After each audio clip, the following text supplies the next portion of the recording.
నమస్తే దోస్తులు, ఎట్లున్నారు? అందరు మంచిగున్నారా? ఇవాళ తెలంగాణలో ఉన్న ముఖ్యమైన ముచ్చట్లేందో చూద్దాం. రేవంత్ సర్కార్ నిర్వహిస్తున్న తెలంగాణ రైజింగ్ గ్లోబల్ సమ్మిట్ కు వివిధ రంగాల నిపుణులు రానున్నారు.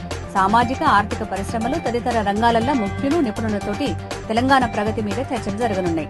తెలంగాణ రూపురేఖలు మారేటందుకు, తెలంగాణ రైజింగ్ 2047 లక్ష్యాలను సాధించేటందుకు రాజమార్గం కానుంది Telangana rising global summit.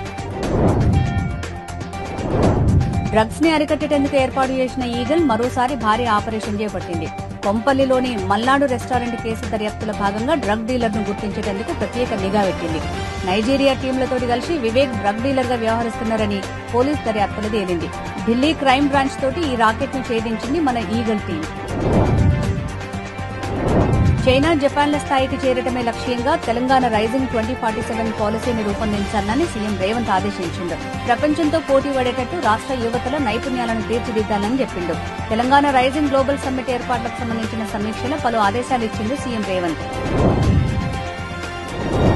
Telangana అభివృద్ధికి దోహదం చేసే పనులకు అనుమతులు ఇచ్చే విషయంలో కేంద్రం నిర్లక్ష్యంగా వ్యవహరిస్తున్నది. ఇప్పటివరకు RRR కు అనుమతులు ఇవ్వకపోగా మెట్రో విస్తరణ, మూసీ నది తీర ప్రాంత అభివృద్ది పనులకు కూడా పూర్తిస్థాయి అనుమతులు ఇవ్వలేదు.